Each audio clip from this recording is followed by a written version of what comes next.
Hello everyone. Today we are going to start with modal analysis, and in modal analysis we actually have two approaches. The very first one is using static structural analysis and then performing modal analysis with stresses of the body from static structural analysis acting on the body, and the second method is to go directly on modal analysis in order to perform it. But what happens when stresses are there on the body or stresses are occurring on a body? Its natural frequency tend to change, and in order to have really accurate enough result to predict proper natural frequency of the body, what we would like to have, we'd like to have stresses acting on the body to be considered while we have its natural frequency. Now we have entered Ansys Workbench, and as usual that we have seen in previous video, we are going to drag static structural analysis here, and we are going to provide an input geometry to static structural analysis. So I'll go in browse, and I'd like to have this structure here. We'll select on car chases, so we'll do this right now. Now that we have imported our model, we can open this model of ours in Space Claim or Design Modeler as well in order to have its cleanup. But as of now I already have the geometry cleaned up, so we'd like to move towards meshing part, and I'll dive into meshing.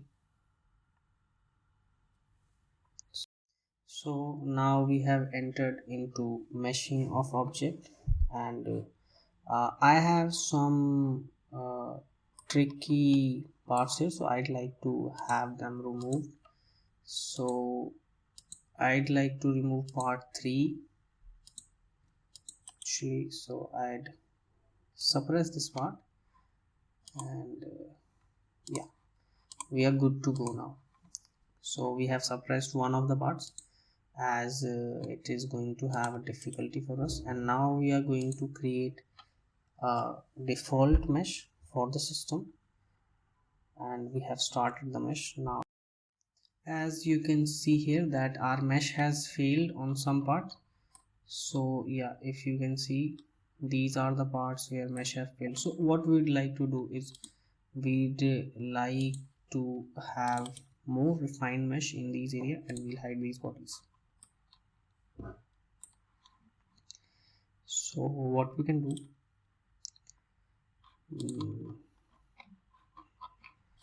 we will create a mesh sizing thing, and we'll create cursor to body, and we'll select entire body here, and we'll say apply, and we'll keep the size as 30 mm, and we like to have a go. Okay, so now we are meshing our model again for newer mesh sizes. So now we have meshed our object for new mesh, and we'll like to have unhide these parts, and yeah, we can see here. And what I'd like to do, I'd like to create a boundary condition for this structure, and I'd like to have fixed supports here, and yeah, I'd be selecting this first, second, first, second, first, second, first, second. I have selected these layer to place my fixed support on them, and now I'll be placing my load, that would be force, and I'll be applying a force of 500 newtons. So yeah, I'd like to have a normal force across all the bodies, So yeah, the force will be acting on top, so I have to select every one of them. So yeah,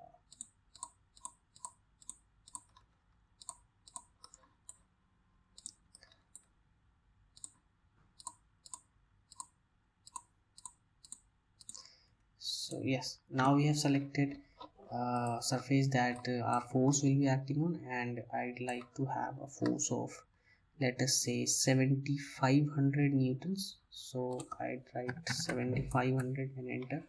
But at this point I don't know the direction of the force, so I'll change defined by vector to component, and I'd like to have my force in negative y direction, so 7500 newtons in negative y directions. And now I have defined my force properly, and I'd like to solve this problem. And I'd like to have deformation, and I'd like to have stress, so equivalent stress actually. And now I'd like to solve my equation, so I'll press on solve.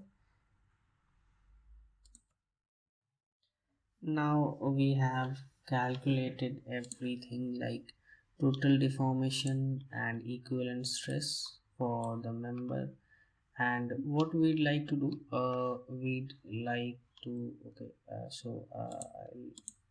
I'll adjust for this. Yeah. Now we'd like to use this static structural information in our modal analysis as well. So I have two options: either I can create a modal analysis for outside, or what we can do, we'll click on analysis types, and we have different analysis available here.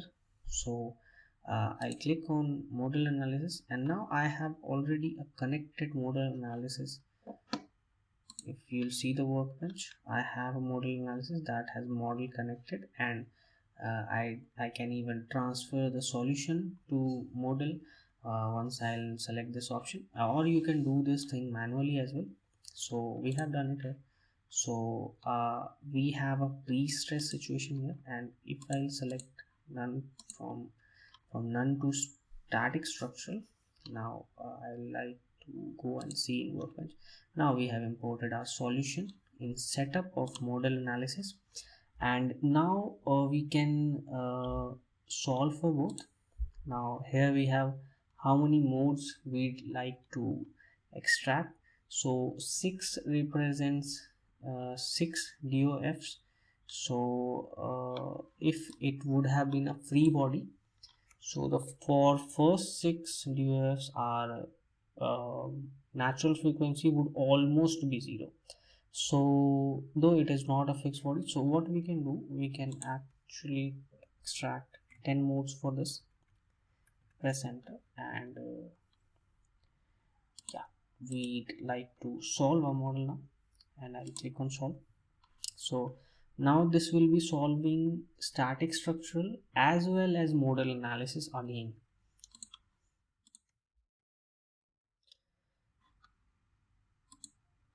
Now that we have completed our modal analysis, what as I can see that we have natural frequency of the body here that represents, and now I can see the tabular graph. Then if we see that the very first natural frequency occurs only at 45 hertz, and it goes all the way up to 106 hertz.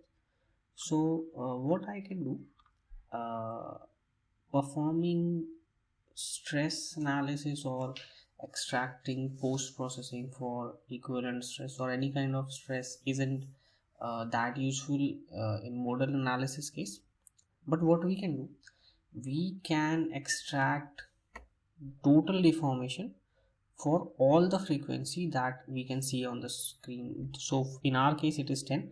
So for all 10 frequency we can actually extract we can extract total deformation of the body. So what we'll do, I'll select all 10, and I'll right click on it, and I'll have an option create mode shapes result. I'll left click on that, and now I automatically have 10 total deformations here, which is equivalent respectively to their natural frequency. Like for first natural frequency we have total deformation, and for second natural frequency we have total deformation 2, and so on till total deformation 10. So I'll evaluate all of my results and I'll start from the very first one. So this is what is going to happen in the first natural frequency. These numbers actually do not matter here, as eventually if your body attains natural frequency, it is going to resonate, and resonance may collapse your structure or body. This is our second mode, second natural frequency, what it is doing. Third natural frequency. Now we'll see fourth natural frequency. So as of first, second natural frequency acted on front, third, fourth acted on bottom. So I'd like to see what the fifth natural frequency will do. It also acts on bottom part of chases. Sixth also acts on bottom. 7, 8, 9, 10. So 8, 9, so it's almost exact same deformations taking place for front and back, except for some 1-2 extra deformation or natural frequency that's occurring on that part. And from ninth total deformation or natural frequency, we can see the effect happening on the middle section of the structure. So this is the modal analysis for you. Thank you for joining.